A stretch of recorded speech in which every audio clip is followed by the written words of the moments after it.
Começando agora mais um Se Liga Política, o seu resumo de notícias para começar o dia por dentro de tudo. Hoje é 23 de junho de 2025. E olha, o que a gente tem para hoje? Uma escalada militar feia lá no Oriente Médio, com um ataque americano no Irã.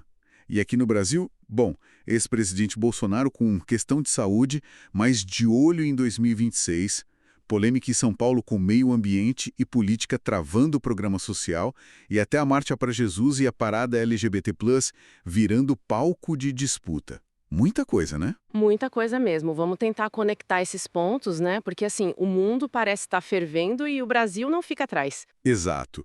Vamos começar por lá, pelo Oriente Médio. Dia 21 agora, os Estados Unidos fizeram a tal Operação Martelo da Meia-Noite. Foi um bombardeio direto contra 3 instalações nucleares do Irã: Fordow, Natanz e Isfahan. Isso. E eles usaram, bombardeiros B-2, aqueles invisíveis ao radar, e mísseis Tomahawk. Foi descrito lá como um sucesso militar espetacular. E parece que foi o maior uso desses B-2 na história americana. Caramba! É uma demonstração de força pesada, hein? Com certeza. Não é só um ataque, né? É tipo um recado muito claro. Usar essa tecnologia toda, esse sigilo, sugere que eles querem, assim, mudar o jogo na região. Talvez forçar uma diplomacia, mas na base da força, sabe? Mostrar o poder para coagir. Mas o custo humano foi altíssimo, né? Israel falou em 24 mortos do lado deles, já o Irã, nossa, pelo menos 430 mortos e milhares de feridos. É muita gente. É um número assustador. E os americanos falaram em danos severos às instalações, mas, assim, sem confirmar se destruíram tudo mesmo, fica aquela névoa, né? Pois é. E as reações pelo mundo? Uma divisão total, né? Total. O Irã, obviamente, disse que não negocia com Trump e ainda ameaçou fechar o Estreito de Hormuz. Imagina o caos para o petróleo mundial. Nossa, nem fala. E o líder supremo deles, o Ali Khamenei, até se isolou por segurança. Sim.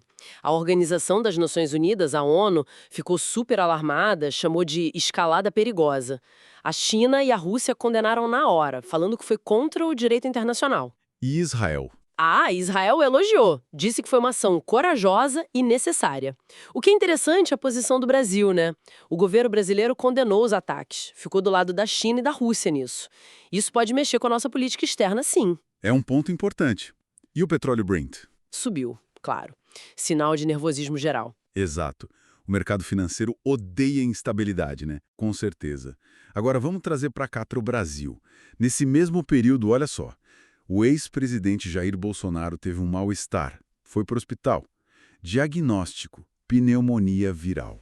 É questão de saúde, mas mesmo inelegível, e com isso ele continuou super ativo na política, né? Não para. De jeito nenhum, ele disse que eleição sem ele é a negação da democracia, acredita? E deu a entender que prefere a Michele Bolsonaro para 2026 e não o Tarcísio. Olha aí, jogando pro futuro, né? Mesmo fora do jogo eleitoral direto, ele quer continuar dando as cartas, talvez através da esposa. É uma estratégia para manter a base mobilizada, para continuar relevante. E ele também falou das acusações no caso daquela ABIN paralela, né? Aquela suspeita de uma agência brasileira de inteligência paralela no governo dele. Disse que é tudo tentativa de afastar ele das eleições. É a narrativa de sempre, né?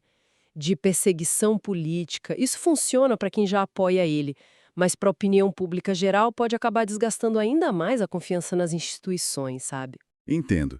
E enquanto isso, lá em São Paulo, a coisa também pegou fogo na política. Teve deputado da União Europeia criticando formalmente a proposta de mudar o licenciamento ambiental aqui no Brasil. Ah, sim.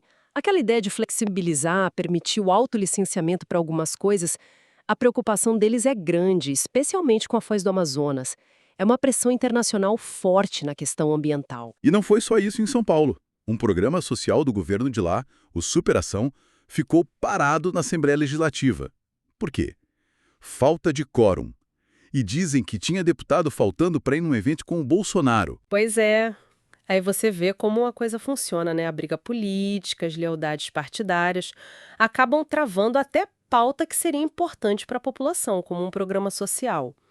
Mostram uma certa É, dificuldade na governança, talvez. Parece que sim. E essa polarização toda, ela saiu dos gabinetes e foi para a rua, né? Em eventos grandes. Na Marcha para Jesus, por exemplo, o governador Tarcísio de Freitas usou a bandeira de Israel como se fosse uma capa.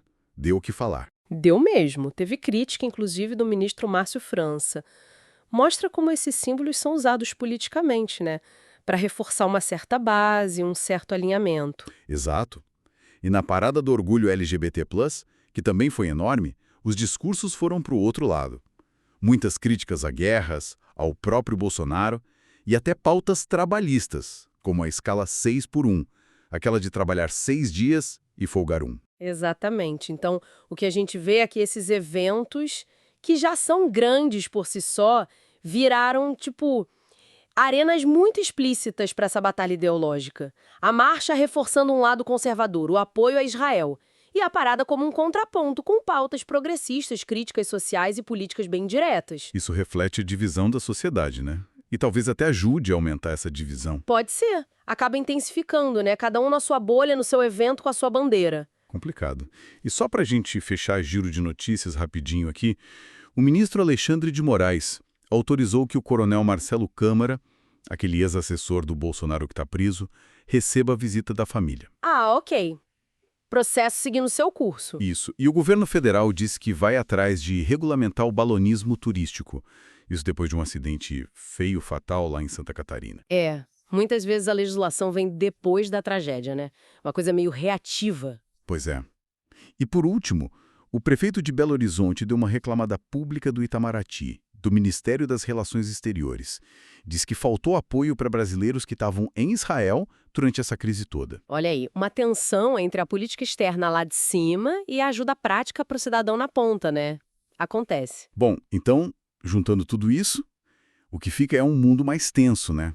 Com essa ação americana lá no Oriente Médio, redesenhando as coisas, e aqui no Brasil, a polarização política continua. Nós, a todo vapor, influenciando tudo, desde a saúde de político até evento na rua e votação na Assembleia. É isso. O cenário global está instável, com realinhamentos acontecendo, e aqui dentro o Brasil continua lidando com a sombra política do Bolsonaro, com esses desafios enormes para governar num clima desses, e com uma sociedade onde as rachaduras ideológicas estão cada vez mais na cara, em todo lugar. Fica até uma pergunta no ar para a gente pensar, né? Quando eventos como a Marcha para Jesus, a Parada LGBT+, viram palcos tão abertamente políticos, tão de confronto ideológico, como é que isso muda o que a gente entende como espaço público, como participação das pessoas na vida cívica? Será que tudo vira palanque? É uma ótima reflexão. Para onde isso leva, né? Bom, pessoal, por hoje é isso. A gente tentou conectar os principais pontos desses últimos dias agitados. Esperamos que tenha ajudado a entender um pouco melhor esse cenário complexo. Valeu demais pela companhia. Amanhã a gente está de volta com mais análise aqui no Se Liga Política. Até lá!